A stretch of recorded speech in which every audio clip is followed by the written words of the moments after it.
Bonjour à toutes et à tous, je m'appelle Philippe Pfeiffer, je suis auteur et conteur.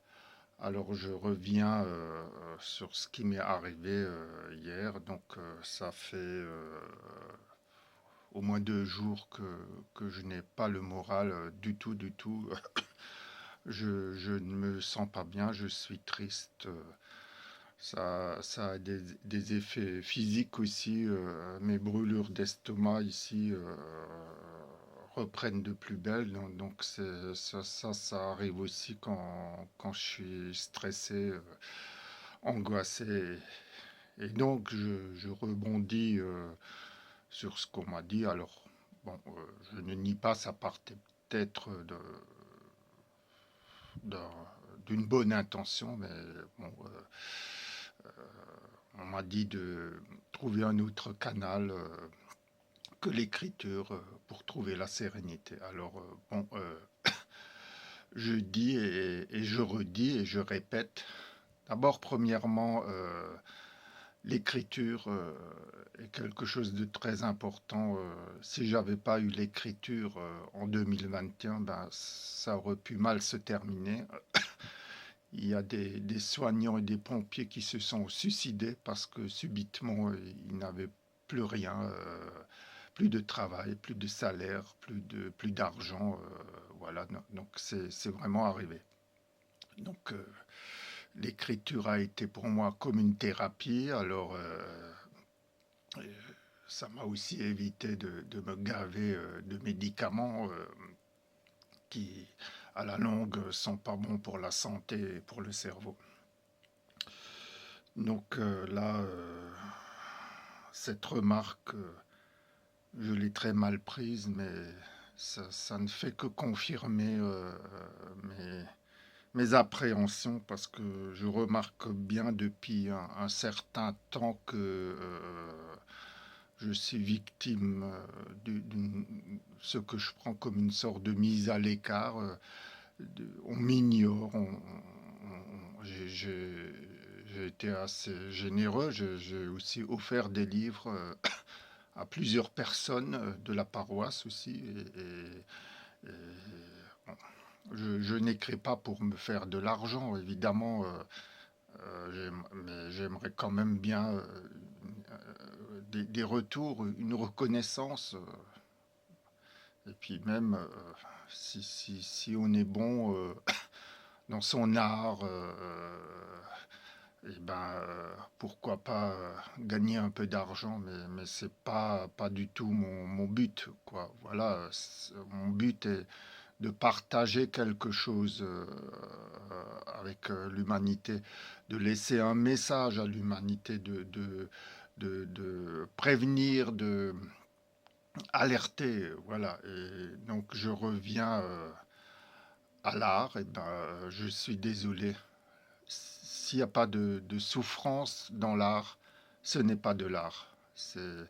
Mes textes viennent autant du cerveau, du cœur, de l'âme que des tripes.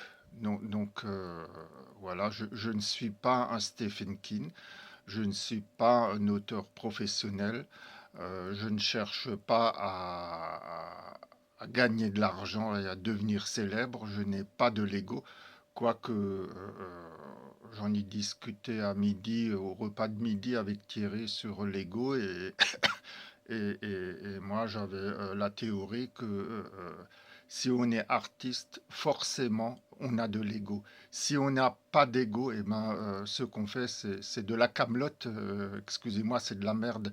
Forcément un artiste, quelle que soit la nature de son art, chez moi c'est l'écriture, chez d'autres ça sera la musique, excusez-moi, chez d'autres, la peinture, la sculpture, et la sculpture, justement, est l'art de la matière. Donc, un artiste, il essaiera toujours de dompter la matière. Donc, ma matière à moi, ce sont les mots. Et forcément, il y a toujours un peu d'ego. Et moi, je trouve pas du tout que c'est une mauvaise chose quand on est artiste d'avoir de l'ego. Si on est plat dans le consensus, dans le respect de tout et de n'importe quoi, et ben c'est pas de l'art, c'est juste la consommation courante. Et qu'est-ce que je voulais encore dire donc Thierry peut en témoigner, on en a encore une fois parlé. Et il a corrigé tous mes livres, les 60 livres du premier jusqu'au dernier. Alors, c'est pas mon type d'écriture n'est pas son monde. Thierry, son univers, son monde, c'est la musique baroque. Donc, il a fait ce qu'il a pu, il a fait de son mieux. Mais Thierry connaît très bien mes textes puisqu'il les a tous lus.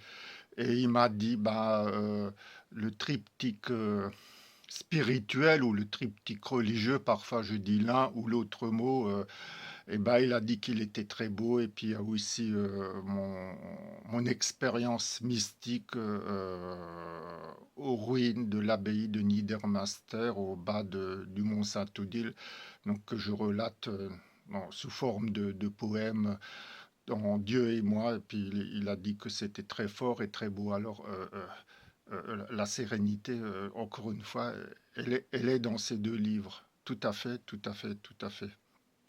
Et qu'est-ce que je voulais encore dire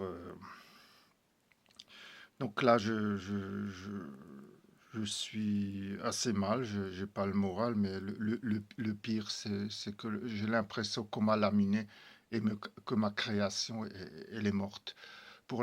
J'avais un nouveau projet de livre.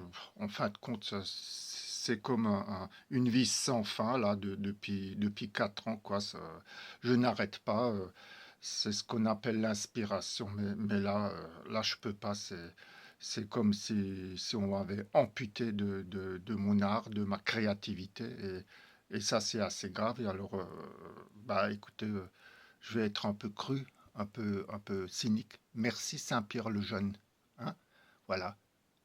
J'ai vraiment qu'on me pardonne ce cynisme, mais moi, je dis une paroisse qui a un artiste, un intellectuel chrétien de surcroît comme moi, eh ben, elle devrait être contente que cet artiste fasse partie des siens.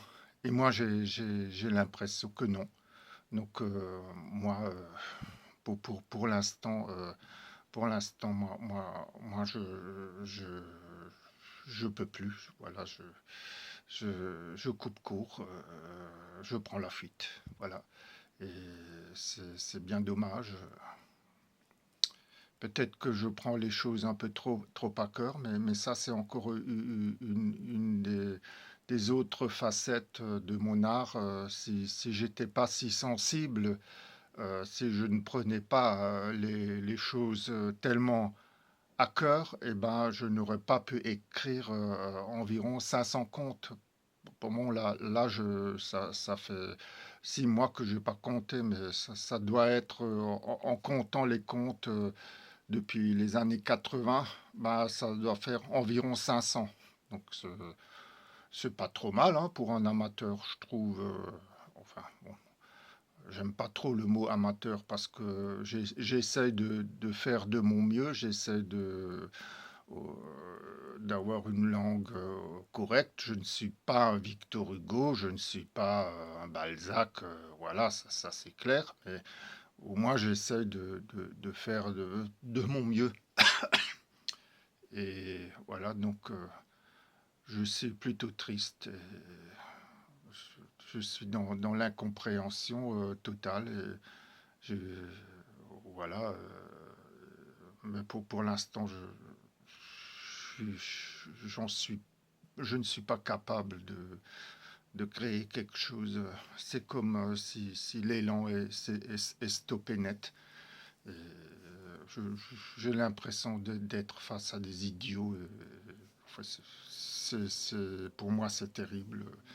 Je, je suis face à l'incompréhension, voire même au mépris, parce que ce manque de reconnaissance, c'est aussi une forme de mépris. Je ne m'attendais pas à ça. Donc voilà ce que j'avais à dire ce soir. Je vous remercie de votre écoute. À bientôt.